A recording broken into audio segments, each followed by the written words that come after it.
Good evening. The time is 7:35. I apologize for being a few minutes late, but I will call this meeting to order. The meeting of the public hearing and regular business meeting of Mayor and Council, City of Snellville for September 25th, 2017. I will start with the invocation by Deacon Mike Byrne.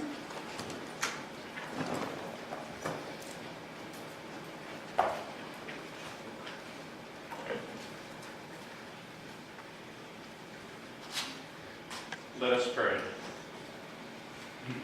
Gracious and loving God, let your Spirit be with us today. Hear our prayers and increase in us the will to follow always the teachings of your Son.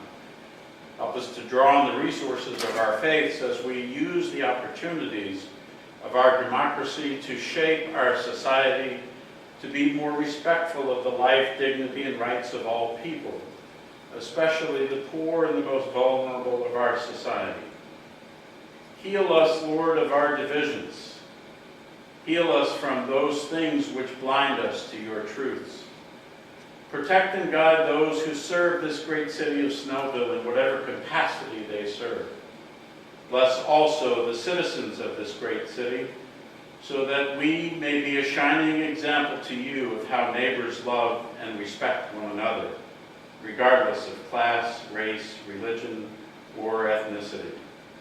We ask all this through your Son, Jesus Christ, our Lord, who lives and reigns with you in the unity of the Holy Spirit, one God, forever and ever.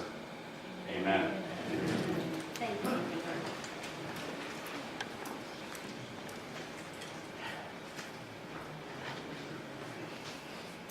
And next we'll have the pledge to the flag with the Snellville Youth Commission students. They'd like to come forward.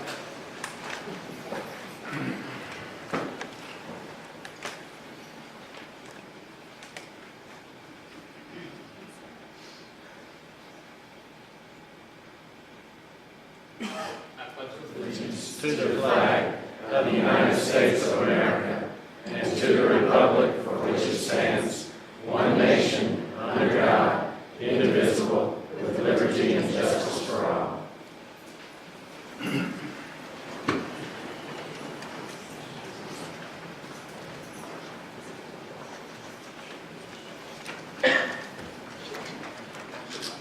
Thank you.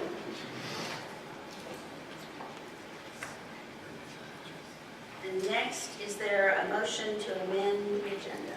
Yes, I'd like to amend the agenda to include the reading of the statements by Mr. Witts and by the council, and also to add Resolution 2017-12. Okay, there's a motion to amend the agenda to add the mayor's statements being read, the council statement being read, and Resolution 2017-12, which will be then new business item number C. There's a motion. Is there a second? Second. There's a motion and a second. I will call the vote. All in favor, please raise your right hand. That is 5 in favor of amending the agenda.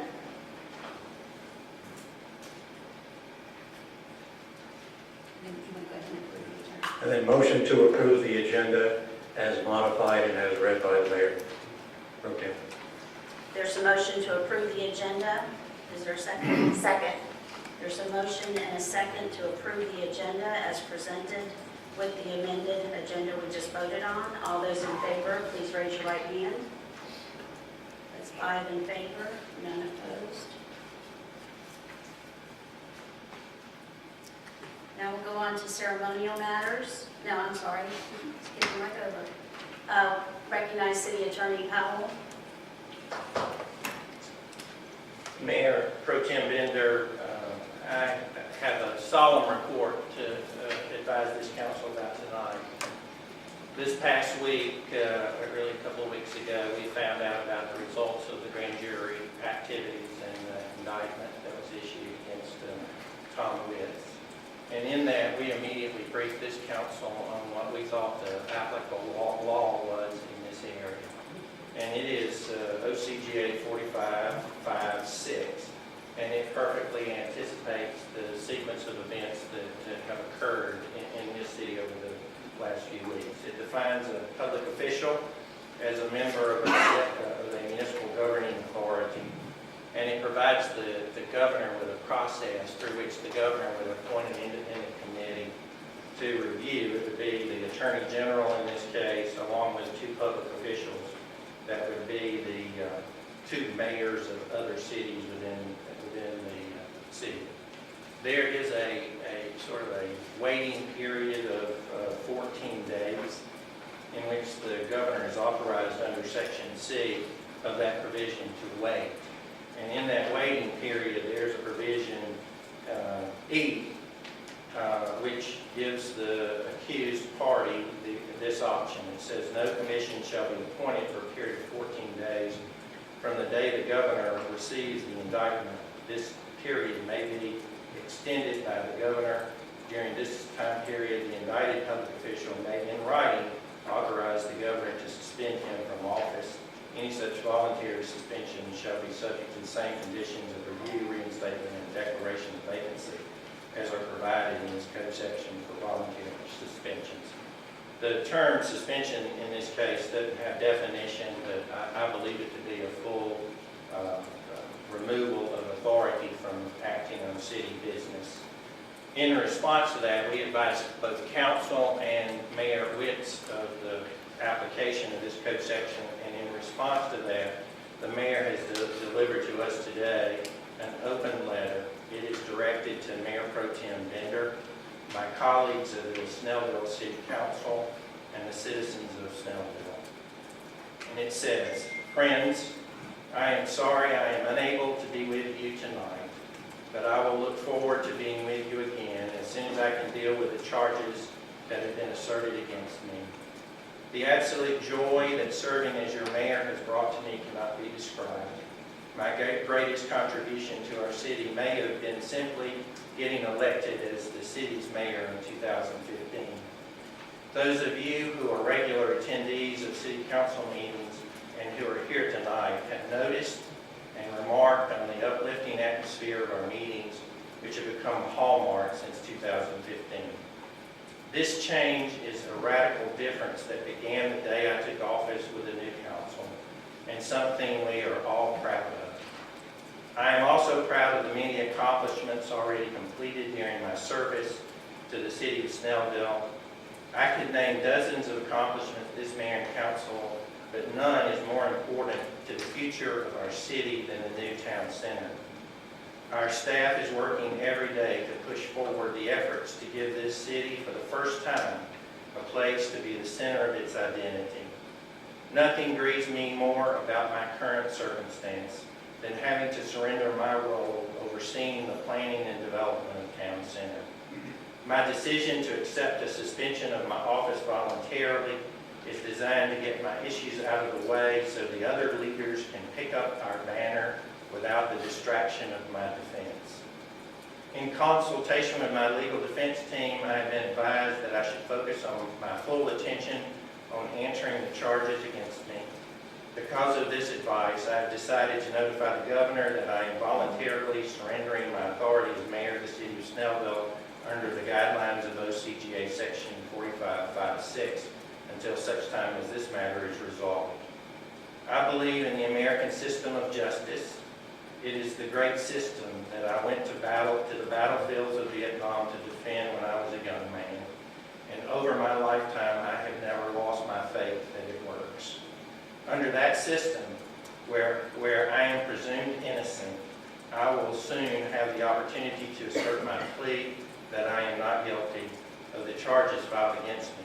I am prepared for this challenge, knowing that it is the only way to restore my name. I am also grieved that I can't present my defense in this chamber tonight. But once again, I am under the direction of a wise team of legal advisors that are guiding my defense.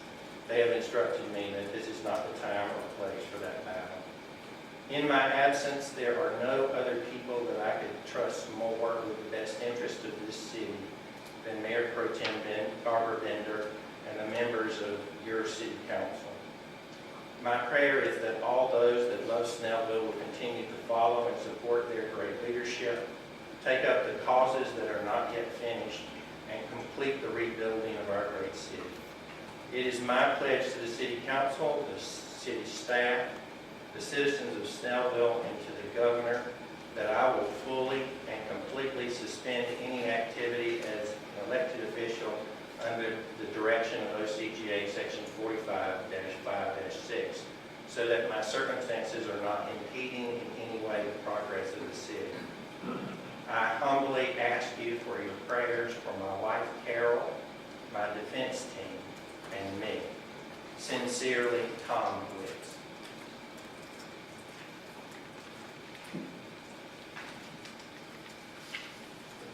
Thank you, Mr. Powell. Next, I'd like to read a short statement from the City Council regarding the mayor's suspension. As our city attorney has just explained, the City of Snellville and the State of Georgia have processes and instances when a mayor cannot serve. Having worked with each of these council members here on this dais, I know this council is up to the tasks ahead of us. We just want to assure the citizens of Snellville that this City Council pledges to continue to serve you to the best of our abilities. We will continue the progress we have made in the past 2 years, and we will continue to work together in a respectful manner for the good of our city. We appreciate the hard work and dedication that Mayor Tom Witz has shown over the past 6 years, and hope that he will be able to resolve his issues quickly. Thank you all for allowing us the time to handle this, and we're going to move on to the business portion of the meeting. We'll move on to our ceremonial matters next. First, we have Appreciation Award to Chief Roy Whitehead by Guide Inc. By Representative Alexis Cato.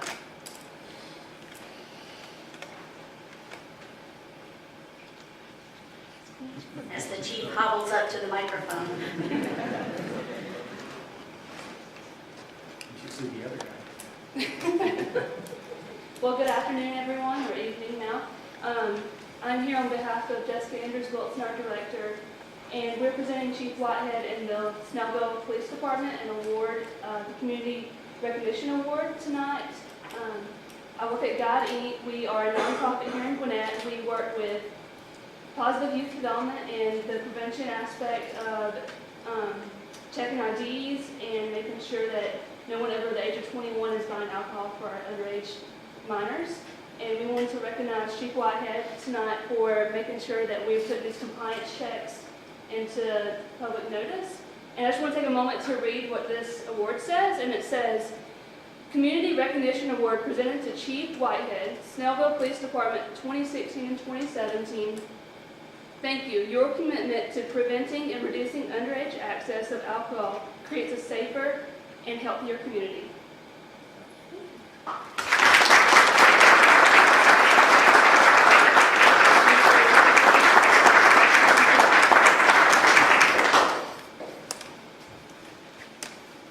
Just to let you know why the chief is on crutches, he had a little mishap at home.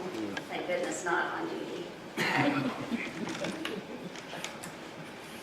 And also, just a clarification for everyone who might be questioning why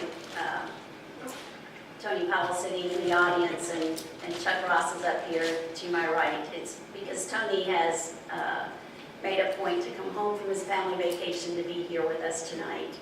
And he's going to be slipping out the door to head back to his family vacation so he can maintain his marriage. More life is at work.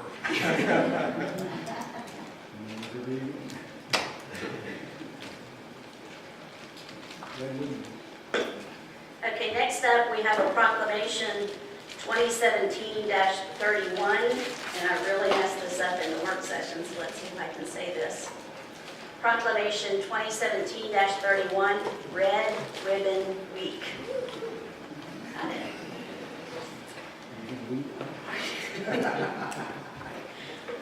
Yeah, it was kind of funny. I said web living.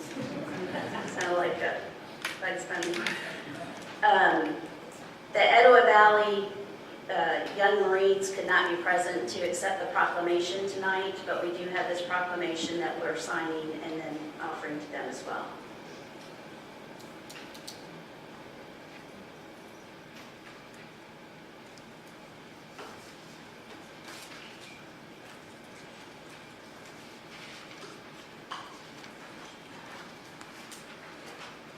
Okay, next we have approval of the minutes of the August 28th, 2017 meetings and the August 30th, 2017 special call meeting. Motion. My turn. Motion to approve the August 28th meeting minutes as well as the August 30th, 2017 specially called meeting minutes. Have a motion? Second? There's a second by Dave Emanuel. So there's a motion and a second for approval of the minutes. All those in favor, please signify by raising your right hand. It's 5 in favor.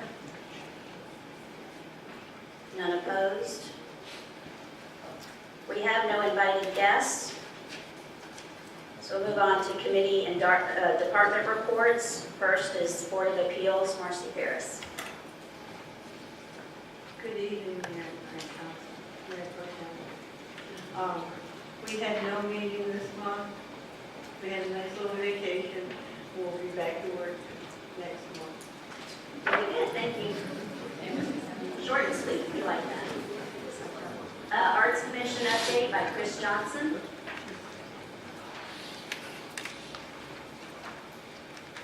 Good evening, Mayor Pro Tem and Council.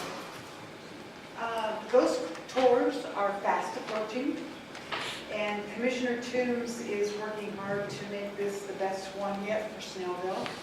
The advertising will begin right after our meeting on October 6th. We'll have a ghostly presence at the Fall Festival, where we will also be advertising ghost tours and selling tickets. Dates for is going to be October 27th and the 28th.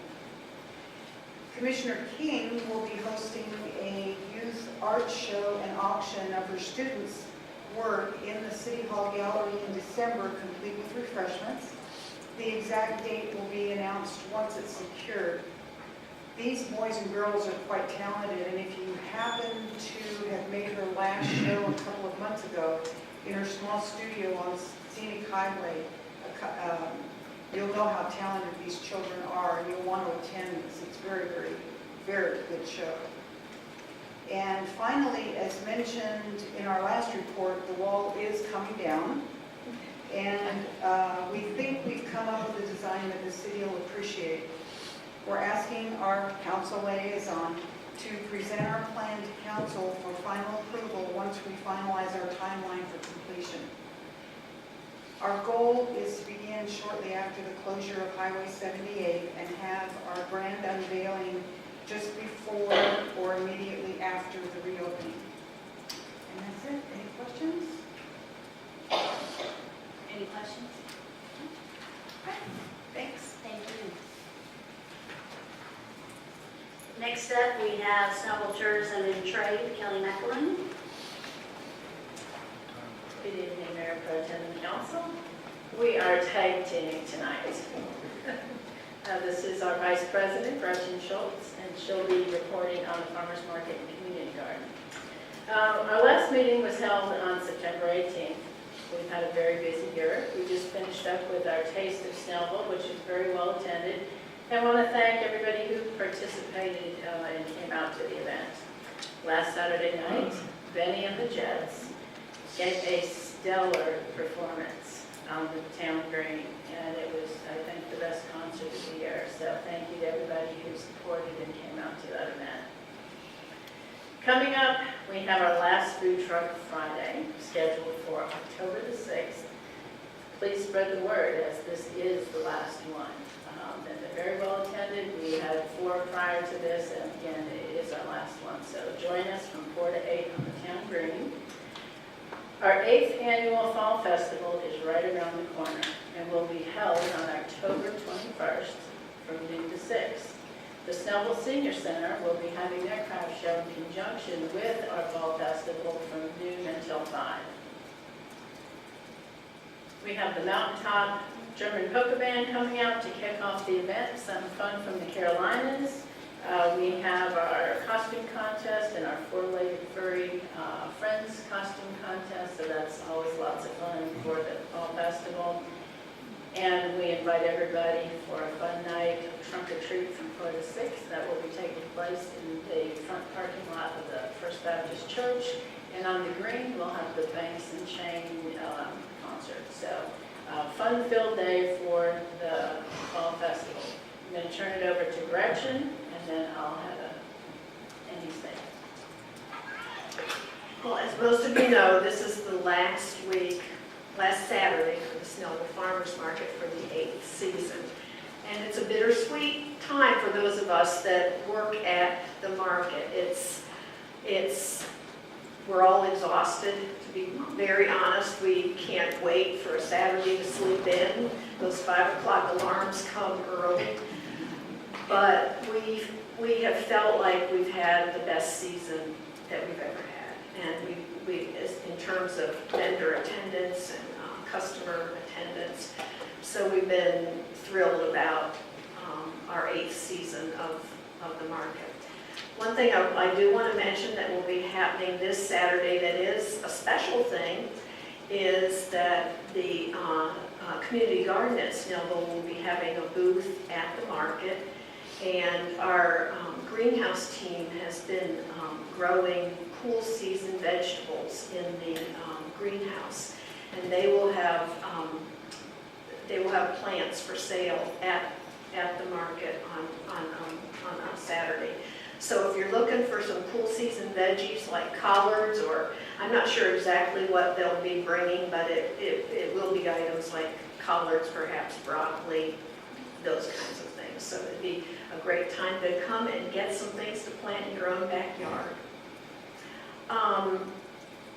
In terms of the garden, I want to say that I understand our sinkhole has been fixed. Kurt and I have not been out there we were out of town last week, and we've been dealing with about 4 trees that fell in our, about 5 trees that fell in our yard. Kurt's been dealing with it mostly. So we haven't had a chance to get out to the garden, but we understand that the sinkhole has been fixed and sod has been laid, so we are extremely grateful for that. I did want to mention one exciting thing going on at the garden right now. One of our master gardeners is working with the University of Georgia on a research project in the garden, and you might see there's an area that is roped off with like caution tape, and it's a research project to, as I understand, as best I understand it, to see how cool season vegetables grow in turf grass versus how they grow like in a raised bed garden. So he's doing this project. He's very excited about it, and he has some of the other master gardeners working with him. I'm just excited about the fact that our community garden is doing projects like this. I think it says a lot about our garden, and I'm very proud of the fact that UGA has turned to us as a site for their research. All good stuff.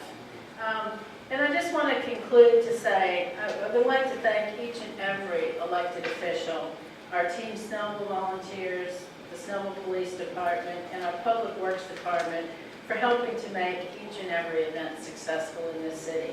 We could not do what we do with each and every member, because it takes all of us to make everything successful. So thank you, each one of you, and just thank you to all our citizens for coming out. This is a great place to live, and proud to be here. Thank you so much. Thank you, Kelly, and thank you for all that you do. You work tirelessly at all of this. Hire out the rest of us.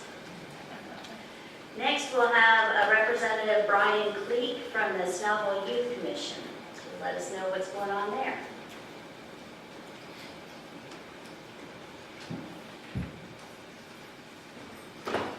Good evening, City Council members. My name is Brian Cleek, and I'm an ambassador for the Snellville Youth Commission. In our recent meeting held on September 9th, we discussed the current and future plans for the town center and what would interest the youth of Snellville and get us to come to the city center more often. The members of the SYC were divided into 3 groups to represent the citizens, city staff, and council members. In these groups, we were told to come up with some issues and solutions for how to get youth to feel more comfortable and invited in the town center. Some of the main points we found under issues were that us as teenagers have no outlets to do things outside of our homes or schools, such as recreational activities or studying or doing other things outside of the school home, basically. And another issue was that we felt cut off from the city in terms of things that go on, things that happen.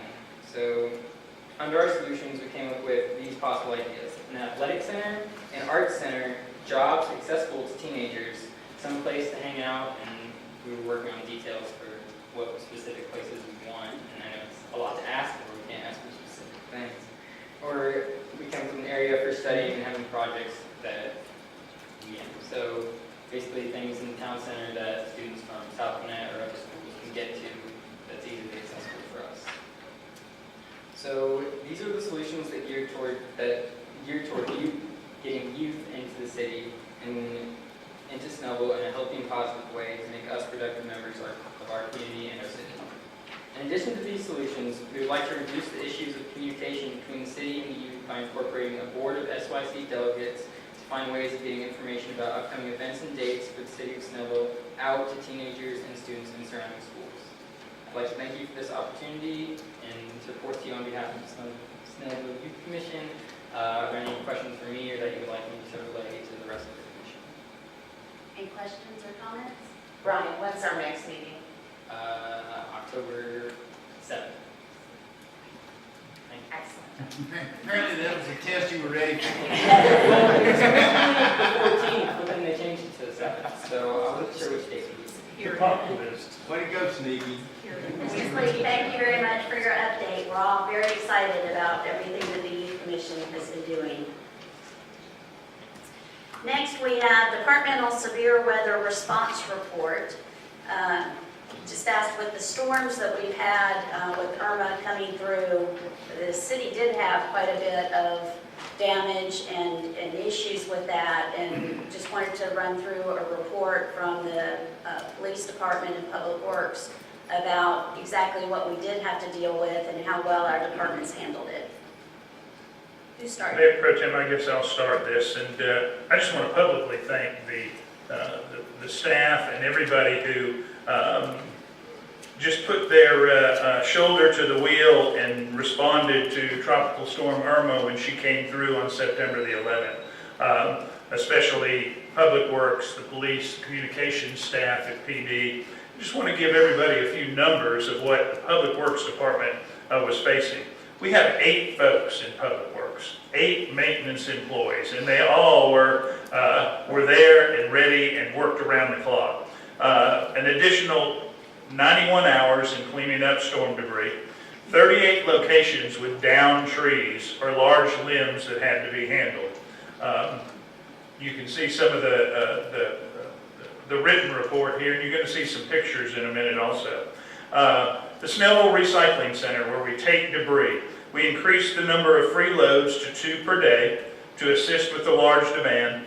And from Tuesday, September 12th through Saturday, there were 1,731 loads brought to the center. And our grinding vendor, who fortunately we got with some urging from Gay Johnson and the staff, they were able to show up Monday, September 18th, and they worked for 3 days. And they basically ground up 17 tractor trailer loads of debris from around the city.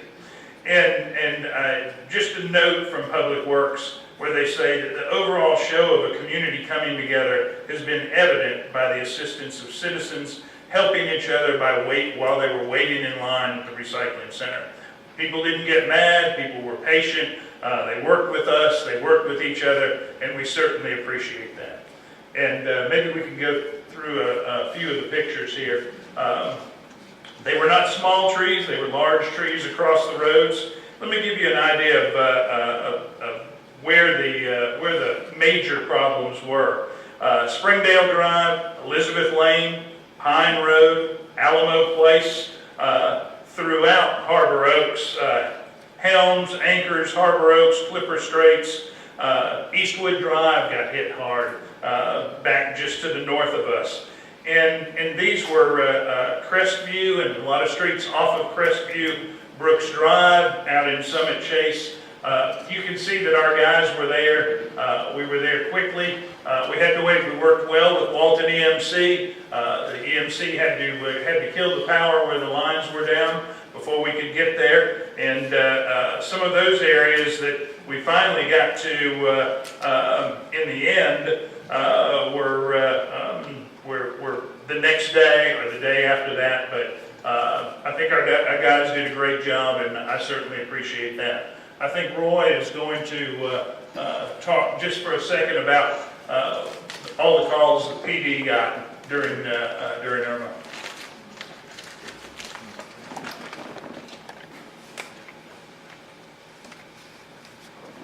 I asked him to do this before he got hurt. I feel really guilty. Actually, I appreciate the opportunity to address you and talk about this, but I want to take a moment of privilege to talk about something first. Butch pointed out that this was on September 11th. We all know how important that day is in our history, and it was a time when we decided to get together as a department and just informally recognize the first responders who gave their lives and the citizens who gave their lives on that day. And so it was a very informal meeting. We started at 9 o'clock in the morning. And when we finished, I looked at the clock and it was 9:11. So I think it was an important message that we all got. I'm really appreciative of all the men and women of our department. They all came out, volunteered, willing to do whatever was necessary. There was no problem with getting additional personnel to help. But basically during the period that we're out there with the storm, our officers worked an additional 294 and a half hours so that we could be out there with the instances that were occurring. We answered 261 calls during that time. Particularly, there were a separate 25 calls for trees down. Obviously, there were multiple trees at various locations, but there were 25 separate calls. 14 of those calls, or 14 additional calls, were because wires were down and all the issues that caused. We did lose power in the city. We were out for quite a while. The biggest obstacle that we came across, besides having to deal with the trees, was the fact that people do not realize that when there is no power and the power is off and the traffic lights are not working, it becomes a four-way stop. That's something we're going to have to work on, I believe. This picture that you see here was one of the cases that we did with the fire department where this tree actually fell and cut this house in half. Not only did it cut the house in half, but there was a lady sitting on the sofa and the tree fell on her and right beside her, and luckily she only received some minor bruises as a result of it. But the efforts of our officers and the fire department, we were able to get her out and safely be able to take care of it. Luckily, she was talking to a neighbor on the phone when it happened, and the phone went dead. So the neighbor came over to see what was happening and saw the tree completely through the house. So that was another key issue. We also responded to 3 separate fires, and we did 109 area checks where we had situations where the people asked us to go and check on properties and people and deliver some messages because they couldn't get in touch with others. But it was a significant amount of damage. Obviously, a lot of trees were in our roadways. We did have an officer also with chainsaw cutting trees. Obviously, it was a home-style chainsaw, so it gave out. But we now have 2 new commercial chainsaws, so we can assist with that too. Public Works was great because they showed up every time there was something going on and helped us get things out of the street and keep traffic and people safe. So overall, I think it was a very tremendous response. We did learn a few things during the storm because this is the first time our generator ever had to run so long. You may know that the quadrant that was last to get power in the city of Snellville was the one that included City Hall and the police department, which created some challenges for us. But we also, you probably know that our computer-aided dispatch and records management system run off the internet. So when the internet's down, we have some significant issues that we have to address. And we are looking now and have meetings in the next week or so to look at finding a redundant system. So hopefully if that happens in the future, we'll still have internet access. Any questions? Any questions? Any questions? Chief, thank you very much. Please pass along our gratitude to all the officers and all the extra time that they put in and gave. If you would pass along to everybody at Public Works too. We take our hats off to those guys. They are out there in the thick of it and really helping to do a lot of good work that really goes unsung in the city. Most of the time it's things people don't even realize. I was telling everybody before, at my house, we had really no damage. We had some wind, we had leaves blowing everywhere, and of course the rain. But my husband was just going on about how bad the weatherman missed the storm. You know, it was nothing, and I'm looking on Facebook, and I was like, oh, there's trees down all over the city, and my Nixle alert's going off, the PD's putting out, this road's closed, these lights are out, through the Nixle alert, and I'm like, and a lot of people are out of power, and so he wasn't even aware of, because he's not on Facebook, just what was going on as close as in our community as what was happening. So thank you both, and please pass that on to our officers and Public Works employees.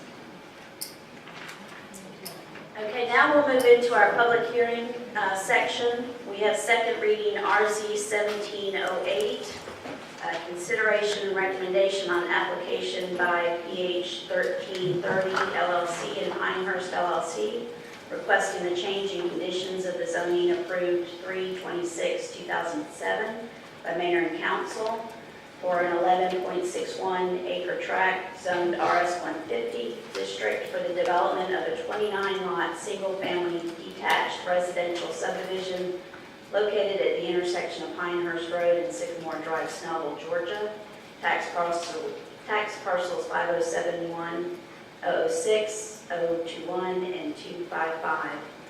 Just to let everybody know, this is the second time that we're having this hearing. We did a full public hearing back a meeting ago. We did miss the meeting for the storm when we were supposed to address this again. So we're here at this meeting. So we've already had a full public hearing. So for this public hearing, I'll have Jason go through just a quick summary again, anything else new that's come up. The applicant has got some new information to propose as well. And then, so we'll give each side 10 minutes to discuss or present their views, and then we'll close the public hearing and go into the motion and the vote. Jason? Thank you, Mayor Pro Tem. As you said, we're here for a change in conditions of, I believe, it was a 21 to 29 lot single-family residential neighborhood.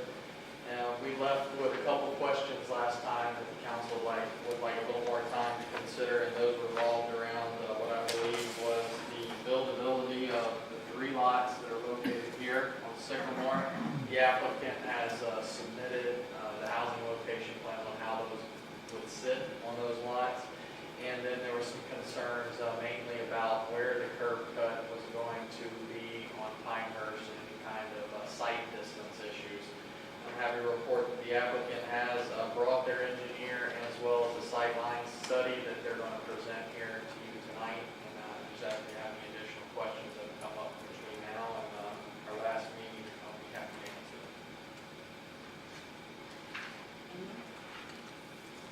Anyone with any questions?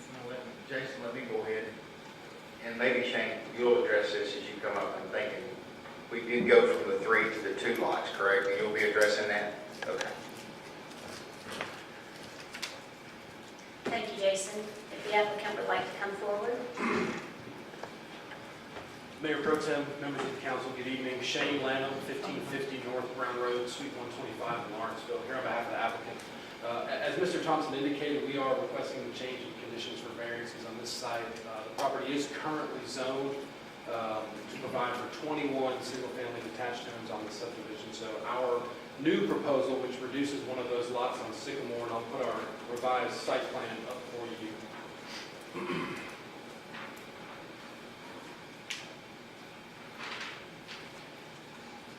Represents an increase in the number of units on this property of 7.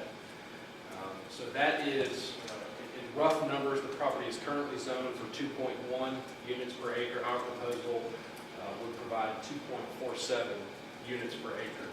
So at the last public hearing, it seemed or was impressed upon me that there were kind of two main concerns that were expressed by the council and members of the community.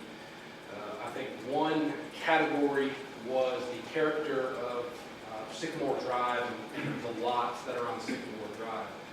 So what we've done to address that is we looked at the homes and the property on Sycamore Drive, try to understand exactly what that character was. So I've got this exhibit prepared here that provides the acreage and then lot width of the homes on Sycamore Drive. All of these lots are occupied except for the second to last one, which I believe is currently vacant. But there is a range. This last lot is 106 feet wide. That is 0.92 acres. The longer lots here at the front, 195 feet. This lot here on the east side of Sycamore is 205. And there's a range, and there's a good number of lots, 165 feet. The acres here range from about 3/4 of an acre, some are 0.72 here, up to an acre, with the exception of this lot on the easterly side of Sycamore, about 2 acres, plus or minus. So removing one of our proposed 3 lots on Sycamore did 2 things. That got our proposed lot size in line with what already exists on Sycamore.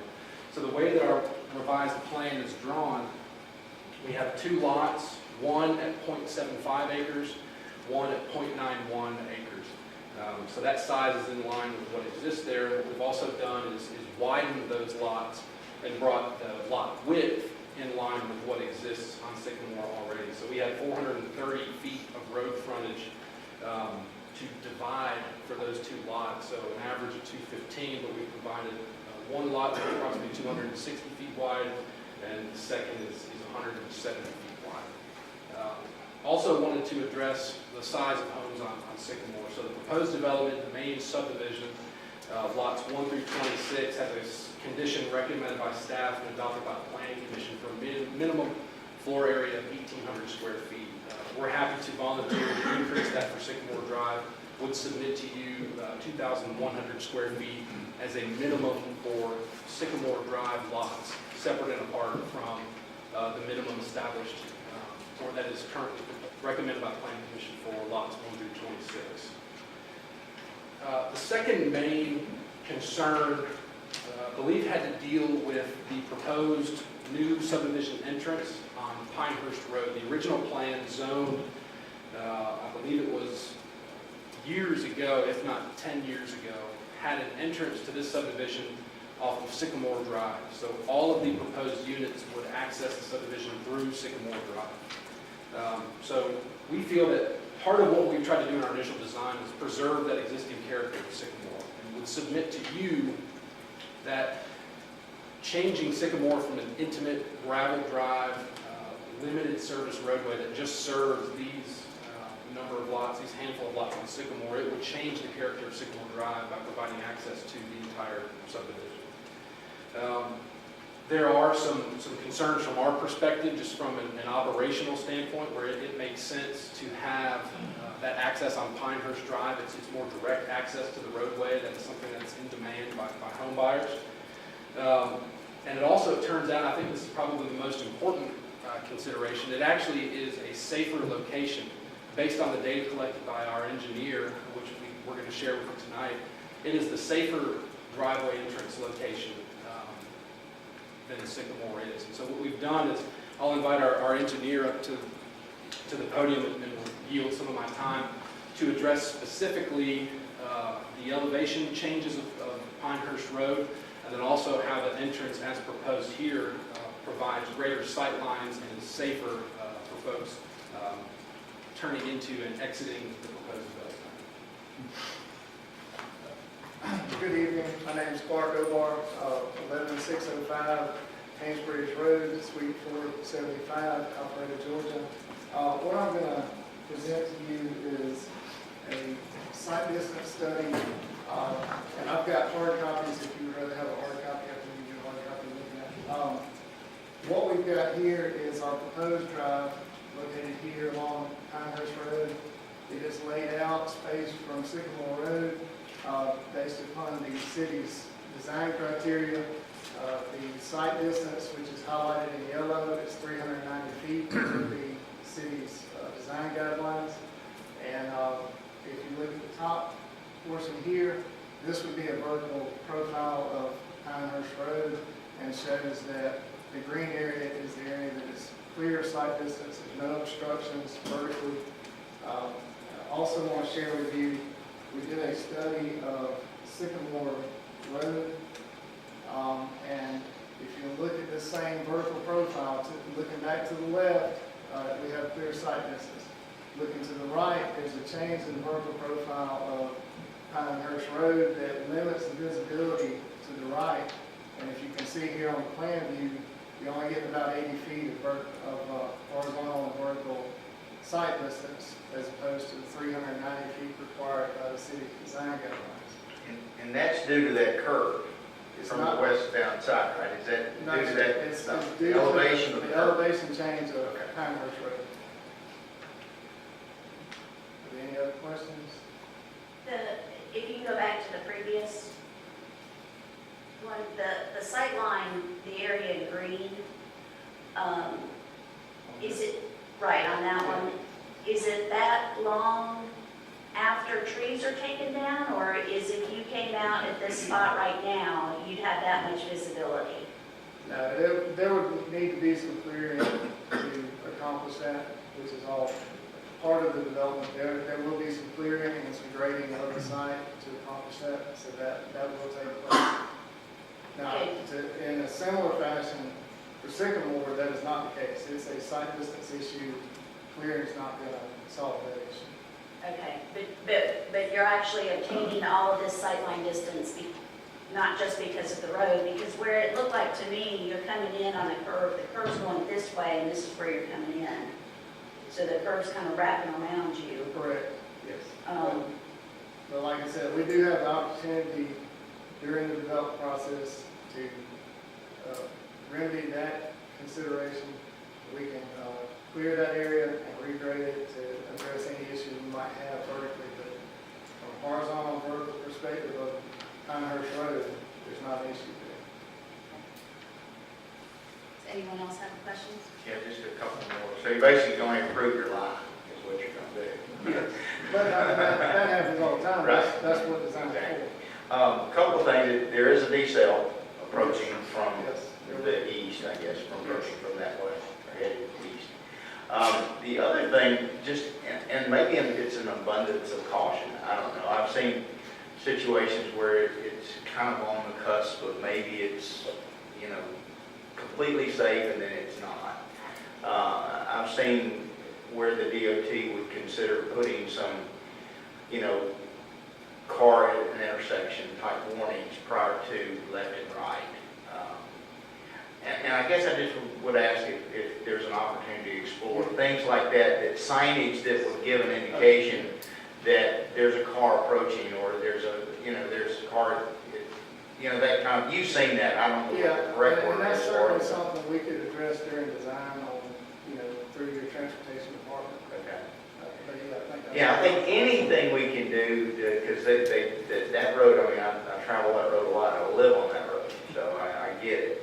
But I think anything we can do to help increase our chances of not having a problem, I think benefit us long-term, not only for the people living there, but for the people passing through there. Absolutely. Okay. Okay, anyone else? So we'd just like to take a moment before I reserve the balance of my time, but just to say thank you for your time and consideration of this. I know we've been tabled, which frankly has given us the opportunity to address concerns that were raised by our neighbors.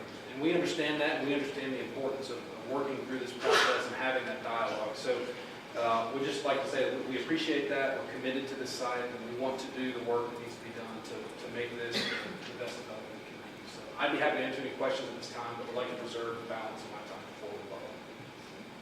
Not necessarily a question, just an acknowledgement of thanks, at least from where I sit, of taking what information you've gathered and taking it back and being willing to work with, you know, the folks around you. And, you know, it makes the process better for everybody when that happens. Okay, we've heard from our planning director and the applicant, so we'll open up the floor to public comment. If you'd like to come up and speak pro or con for this project, please step up to the microphone and provide your name and address for the record. Mayor Pro Tem Bender and Council, I appreciate the opportunity to address you. I'm Carlisle King, I live at 2325 Sycamore Drive, so obviously I'm directly impacted by the project. Anytime a city is doing things right, people want to move there, and that's what's going on in Snellville. People want to live here because you guys have done so many things right, and we appreciate that. Sometimes the development gets going too fast, it's done willy-nilly without really considering the long-term impact. My concern with this project is just that. Right now, as the engineer for the developer pointed out, we only have an 80-foot sight line coming out of Sycamore Drive. Cars come over that hill in excess of 40 miles an hour. There is no way that you can look and there's nothing coming, and you start to go, and by the time you're in that lane, there's a car coming at you at 40 or 50 miles an hour. There's going to be accidents, and they're going to get serious. When you add 130 houses on the other side of Pinehurst with the development that's been approved, plus 28 on this side, it's going to impact that situation negatively. So in thinking about how that could be resolved, I've tried to come up with some ideas about how this could have been done differently. Unfortunately, one of them, probably what I think is the best one, that ship's probably already sailed. But in terms of the development that was just approved, if the, I'm sorry, let me orient myself here for a second. If this retention pond right here had been moved closer to this pond, and that had been the entrance, that would have lined up with this entrance, and we could have done a four-way stop, solved the whole problem. But again, when you get going fast, sometimes things get approved. And I'm not condemning anyone. I have the same issues in my life. You do things and then later you think, man, I wish I would have seen that coming. So my concern is let's not do the same thing again. There are other solutions still. We could possibly reconfigure these lots. I'm not opposed to the smaller lots and the smaller house sizes. That is the trend. I get that. I'm okay with it.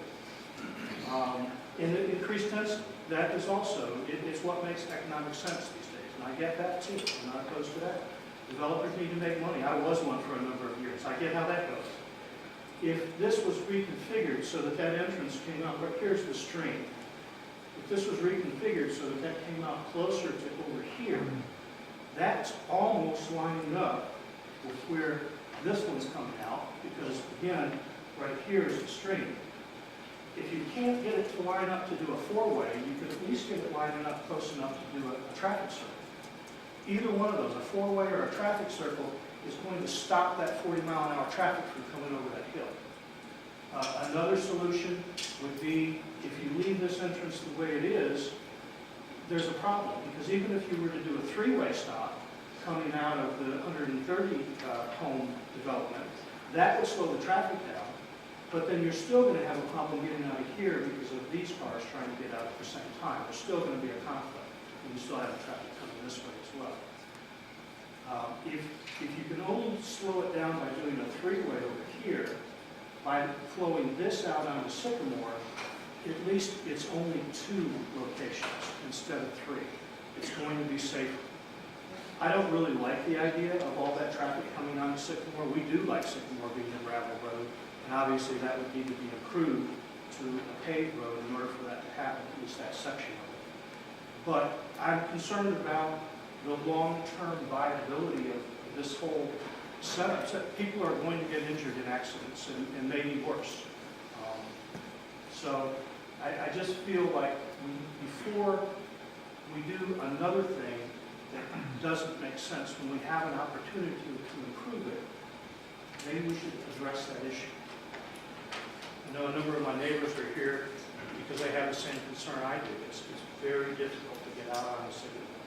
I've got to tell you though, I was extremely encouraged at the last meeting to learn that the council and the mayor and Mayor Pro Tem were interested in what the residents had to say. It seemed like you guys really paid attention, you really cared. That's why Snellville's going well. And I just ask that you continue that in this project and all the others that you're evaluating.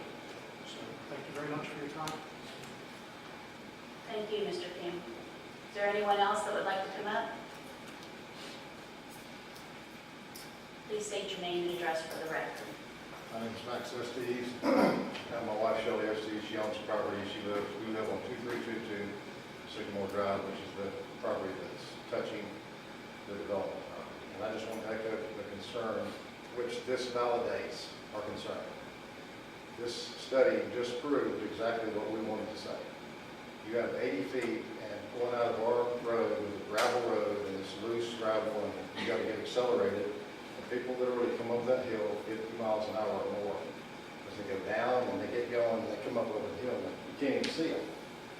And it's very dangerous. My daughter's almost been hit. I've almost been hit several times, so has my wife. I understand, as he said, they own this property and we need to develop, I get that. But if something can be done to slow the traffic down so it's safe for us to get out of the road, this is just going to exacerbate the problem dramatically. So that is our concern about that. I just want to stress that. Thank you very much for taking the time to do that. Thank you, Mr. Estes. Is there anyone else that would like to come and speak for or against? Seeing no one else, we'll close the public hearing and we'll allow Mr. Lamb to come back up for rebuttal. Thank you, Mayor Pro Tem. I think first what I'll try to do is clarify kind of the timeline of this application. We filed our application on May 16th, earlier this summer, and I would submit to you that we have not rushed to this point. We were tabled at our last public hearing to September 11th, and that meeting again was tabled until tonight. So there has been an additional 2 opportunities, except for the canceled meeting, but the process has been extended now twice to provide for input and comments and things like that. And we are happy to receive those comments because it helps guide us in our development process. I do think it's important to note that we understand that there is an issue with Sycamore Drive and its visibility. We did not create that limited visibility coming from Sycamore Drive, and our proposed development would not make that problem worse. Sycamore Drive has had that visibility as it exists today for a number of years. So that's not to say that we don't hear that concern or we don't understand it. We spent a lot of time and effort after our last public hearing to try and address that visibility concern.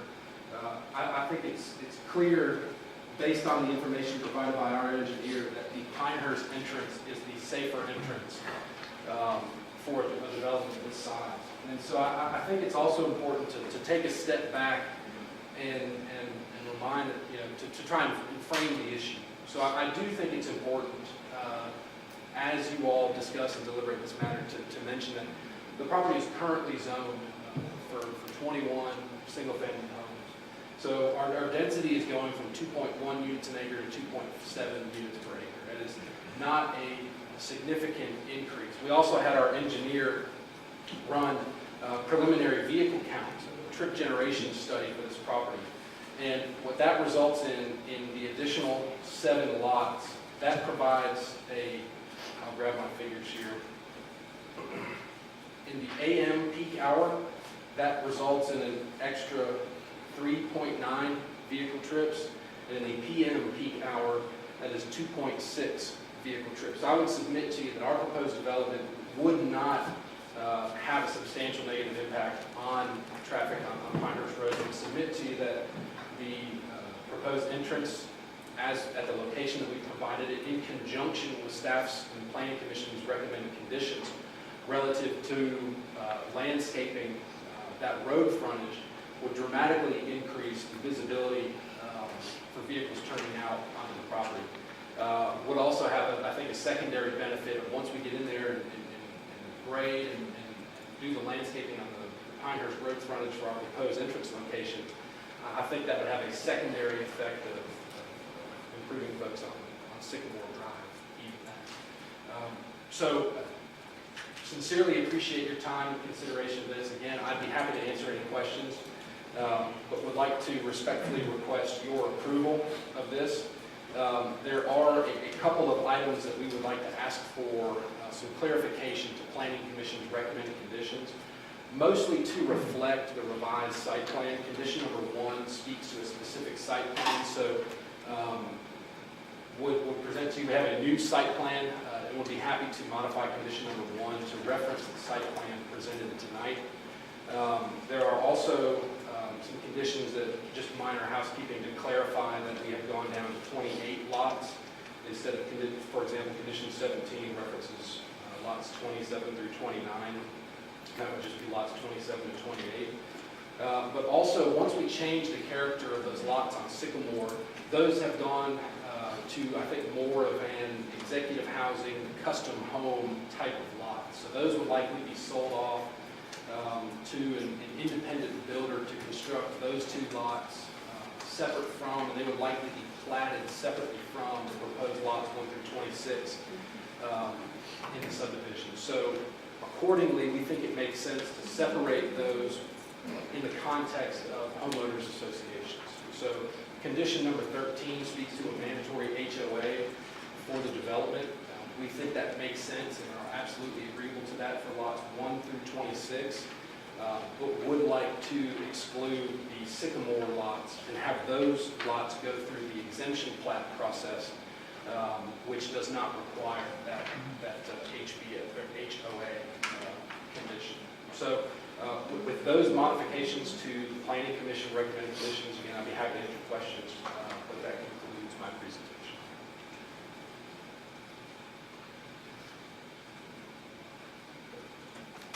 Thank you, Mr. Leonard.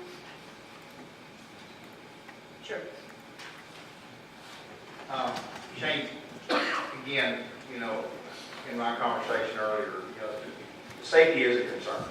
And so anything that we can do in that regard to slow that traffic down, there's a part of my head that's saying, well, if that subdivision entrance is there, people are turning left into that subdivision, coming that direction, people are going to have to slow down and probably get up to speed. But I'm not saying that's the reason we should do this. But I just think anything we can do, either from a not necessarily signalization standpoint, but road signage, warnings, any type of warning lights that, a car's approaching or anything in that regard. I think even a car approaching over that hill coming down to Sycamore, if there was some type of device that would help the folks in Sycamore be a little more secure in pulling out into that traffic. I've done that. I understand that problem. I get it. So I think anything we can do to further that effort, I think will pay fruits. Yes, sir. And we'd be more than happy to explore that. We'd be more than happy to agree to a condition that requires some sort of signage or other indicator relative to vehicles pulling out. And frankly, we welcome the opportunity to hear those concerns. We welcome the opportunity to have those discussions with our neighbors. And frankly, we are not trying to ram anything down anyone's throat. We are not trying to fly under the radar and create an ambush situation. So if there is more time that is needed to have those discussions, we are more than happy to meet with our neighbors, to have those discussions, and really make sure that this is done the right way. And I would submit to you that we think it is. Any other questions of council? Have you, the gentleman that spoke brought up a really good idea with the intersection. Have they spoken with you? Have you guys looked into that at all or any of that? We have not heard from Mr. King. I know my client has had some discussions with Mr. Estes, but no, we have not been contacted by Mr. King as of today. But that's not to say that we wouldn't welcome that discussion moving forward. We'd be happy.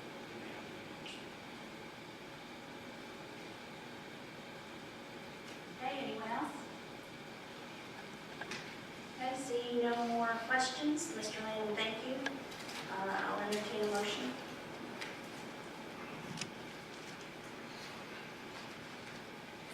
Motion to approve RZ 1708. Do want to get clarification from Jason on the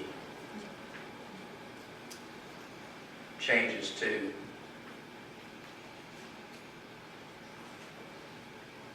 the conditions.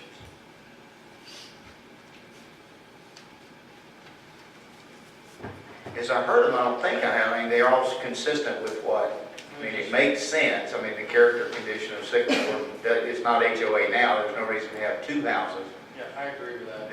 that seem to be there. And also, I can submit this copy to the records to basically makes an amendment to 13, to condition 13, to specify that lots 1 through 26 are in the HOA, it's condition 13. That goes on to add what I see on 21, that there'll be no more than 2 lots shall be allowed with direct access to Sycamore, which limits the 2 lots. It also adds 22, which requires a 2,100 square foot minimum for the Sycamore Drive homes. And then the other one is condition 1, where we always reference the site plan to re-reference the submitted site plan that was presented here tonight. Mr. Lanham, did that cover everything that you had concern about? So, Jason, what was 21 again? 21 was the limiting no more than 2 lots shall be allowed with direct access to Sycamore Drive.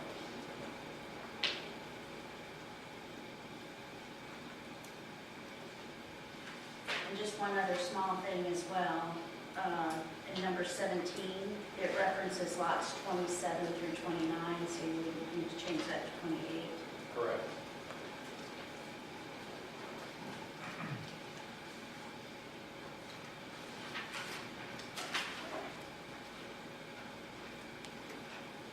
Mr. Howard, if you want to continue with your motion. Motion to approve RZ 1708 with the updated conditions based on the requested app. I have a motion to approve. Is there a second?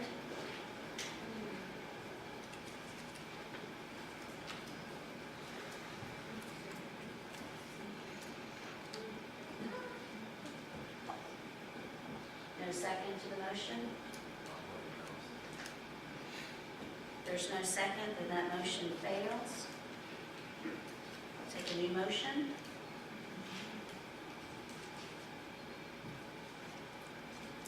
Motion to deny RZ 17-08.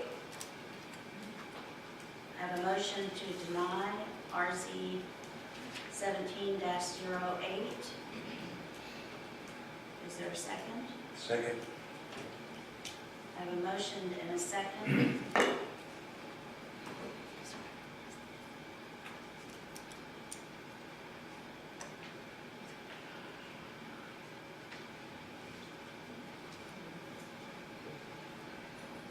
Mr. Lanham, as the applicant, right now I have a motion and a second to deny your application, which would prevent you from bringing back a new application for 12 months. So I just want to see if you want to go ahead with the vote or if you'd like to have an opportunity to withdraw.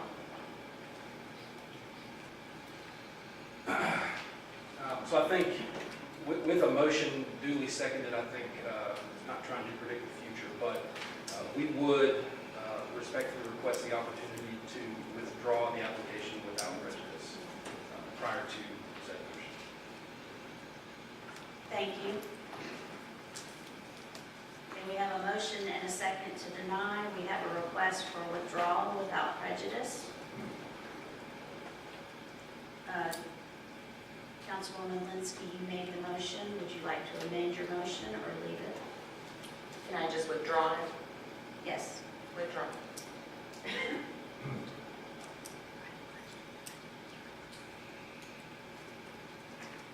So I have a withdrawal of the motion to deny by Councilmember Linsky. Mr. Manuel? I'll withdraw my second. So we withdrew the motion to deny. Take another motion.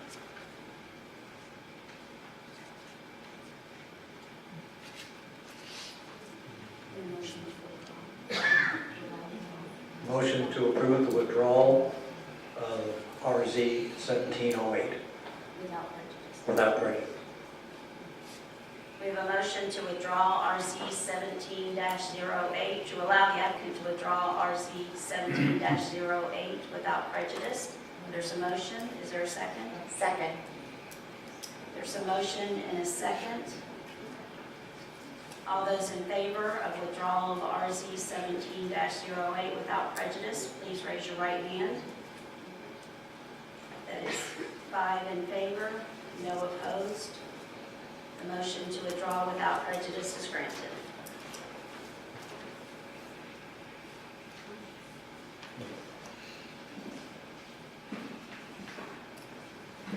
I got put me through the ringer on this first one.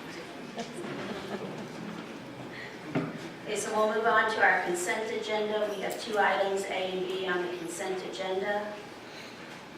Adoption of workplace safety policy and approval of lease between Downtown Development Authority and Accor Systems LLC Garage Works for 2385 Flower Street, Suite B, Snellville.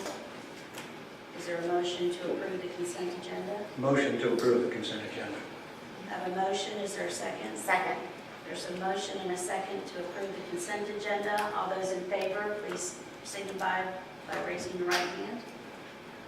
That's 5 in favor, none opposed. Consent agenda has been passed. We have no old business, so we'll move on to new business. New business item A, I nominate and ask for council's confirmation of Jimmy McKinley to post 5 of the Public Arts Commission. So I've made the nomination, I ask for confirmation. All those in favor of confirmation, please signify by raising your right hand. It's 5 in favor, none opposed. Welcome, Mr. McKinley. Are you here tonight? Yes. Welcome back. Welcome back. We appreciate you stepping up. Item B under new business, consideration and action on award of bid for audiovisual upgrade to council chambers. Is there a motion? Motion to approve the award of bid for audio-visual upgrade to the council chambers. Do we have a maximum amount? 7. We do, it's $77,161. For an amount not to exceed $77,161. I have a motion. Is there a second? Second. So motion and a second. Any comments for council? Seeing none, I'll ask for the vote on motion or to award the bid for audiovisual upgrade not to exceed $77,161. All those in favor, please signify by raising your right hand. It's 5 in favor, none opposed. That is granted. Item number C, Resolution 2017-12 for a sign moratorium. Mr. Thompson. All right, we're here tonight to request a sign moratorium on certain types of signs to improve definitions and interpretations in the future permitting of signage on buildings and structures.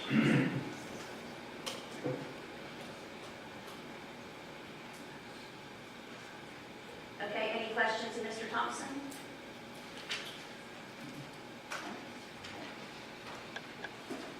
All right, so we have Resolution 2017-12. Is there a motion? Motion to approve Resolution 2017-12, providing for a moratorium on a sign resolution, or moratorium on the sign ordinances. So I have a motion. Is there a second? Second. There's a second. Any comments from council? Mayor Pro Tem? Yes, sir. I think it's important to note this is for a 90-day period. Very good. This is a 90-day sign moratorium, just to review our procedures, make sure that we don't have any holes in our sign ordinance. Okay, so I have a motion and a second. All those in favor, please signify by raising your right hand. That is 5 in favor, 0 opposed. That resolution passes. And we made it. Next, we have our council reports. Start with Councilmember David Mantle. Thank you. I just want to echo what's been said previously. In fact, I think we need a round of applause for our police department and public works department for doing such an outstanding job.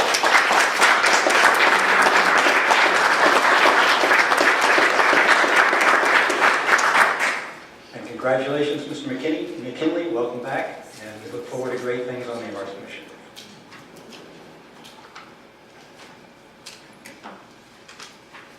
I'm sorry, Councilmember Howard.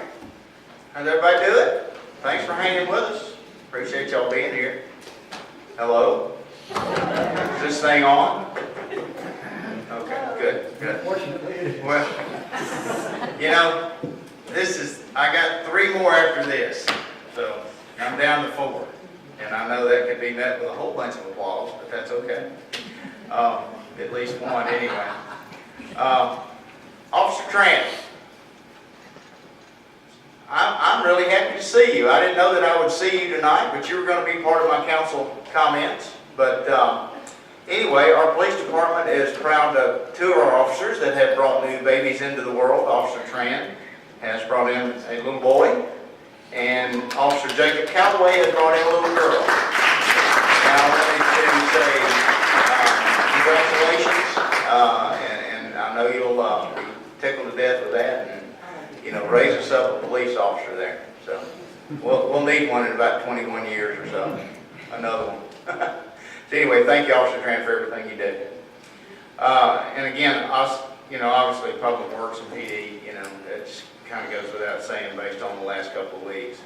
I wanted to make a special thanks to Butch Sanders. A couple of weeks ago, or not even a week ago, I had asked Butch to look into some electrical issues that we were having on our town green, and without any hesitation, he took it and ran with it.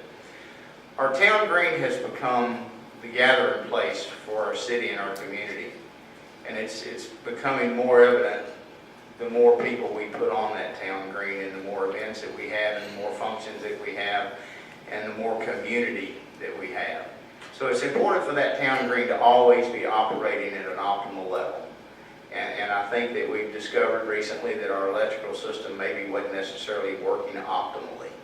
And what that does is a trickle-down effect. For our volunteers, it gets a little frustrating. For our vendors, it gets a little frustrating because they may have products that require refrigeration or things that need to be cooked or things like that.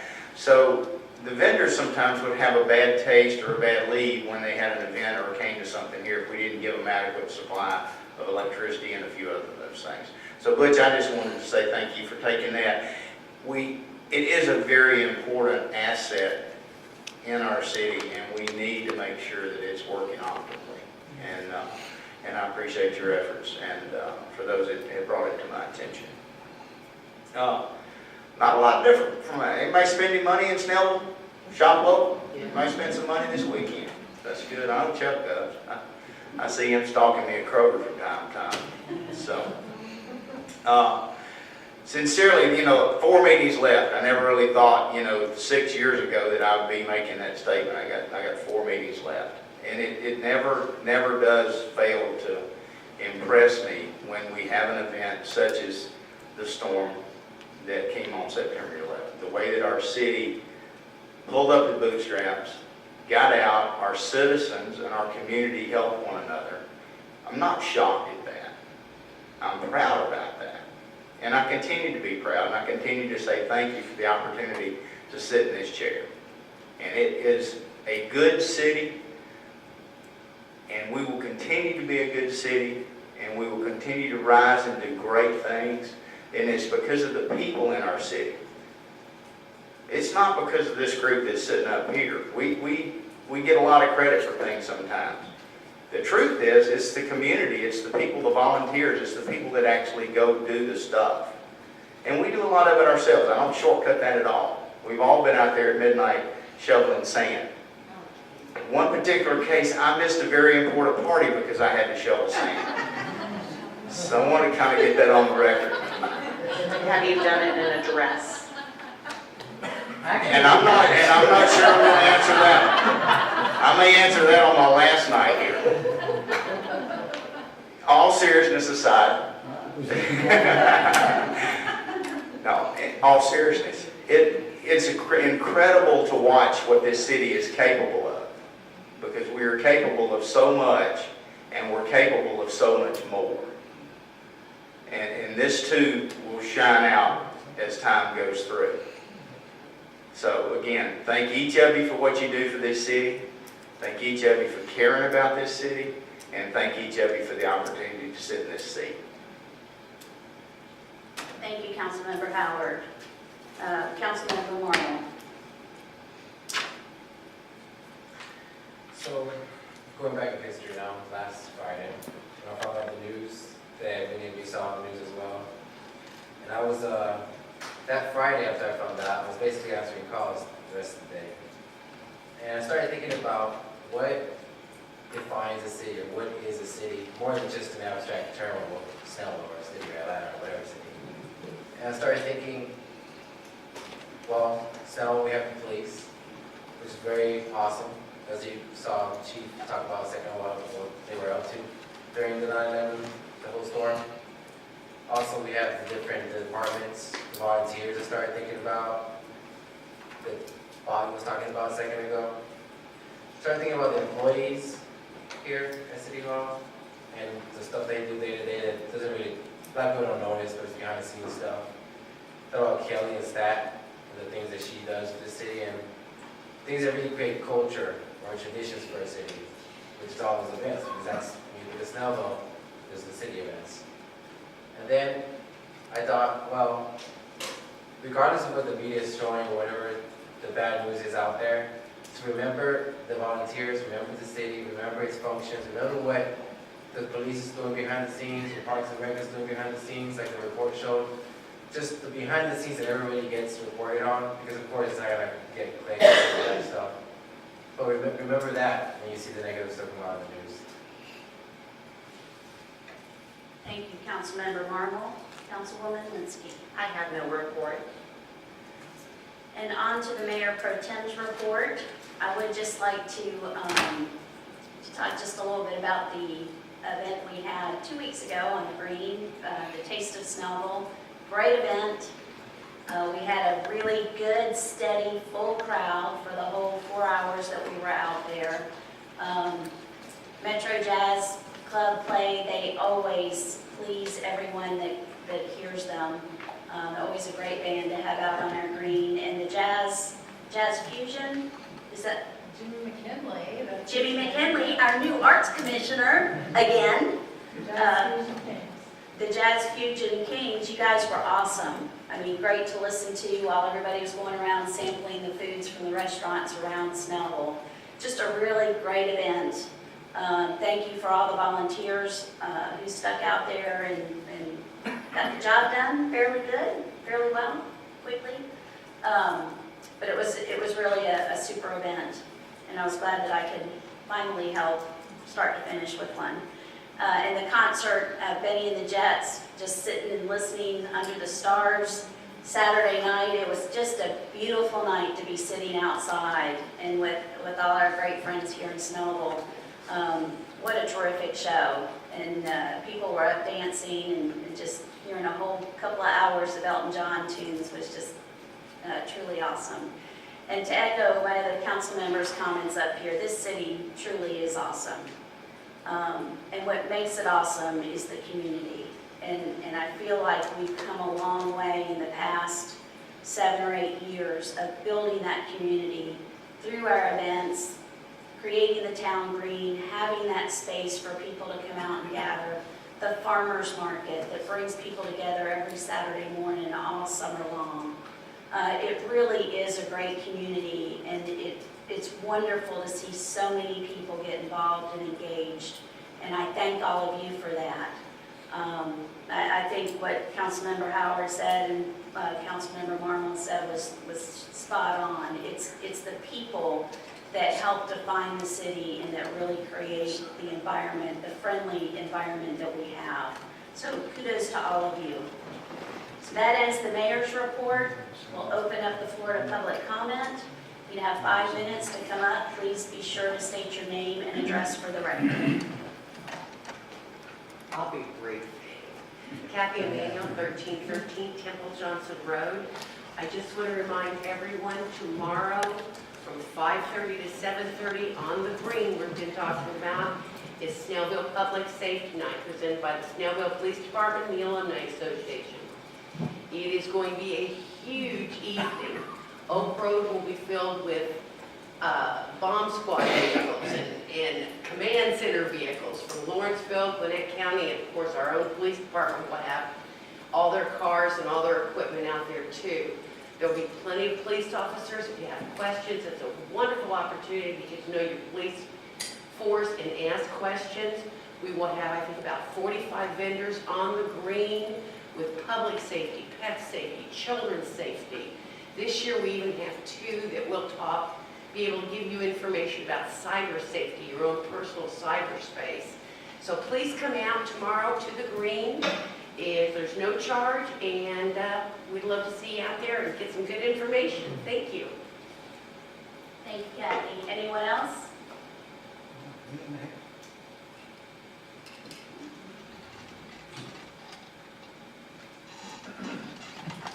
Area 23, 2836 Banner Court.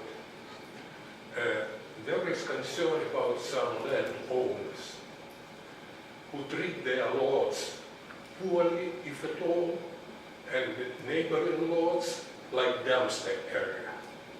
Specifically, 2846 Manor Court.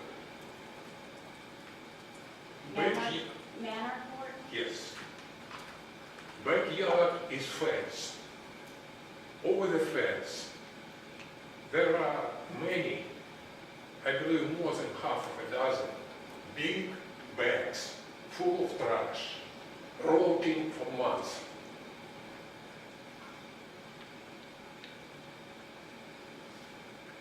Pieces of fence, plastic, metal.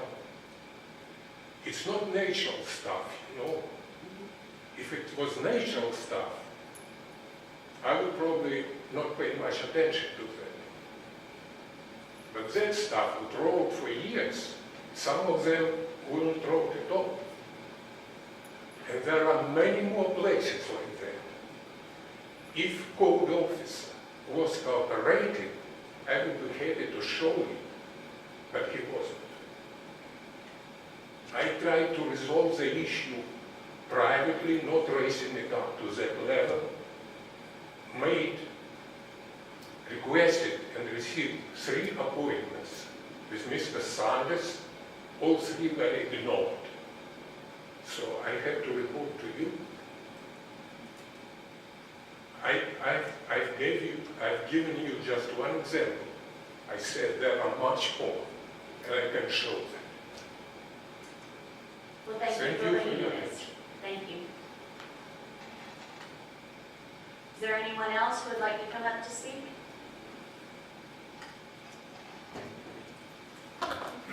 Seeing none, we'll close the public comments. I'll take a motion to adjourn. Motion to adjourn. There's a motion, is there a second? Second. All those in favor, please raise your right hand. 5 in favor, none opposed.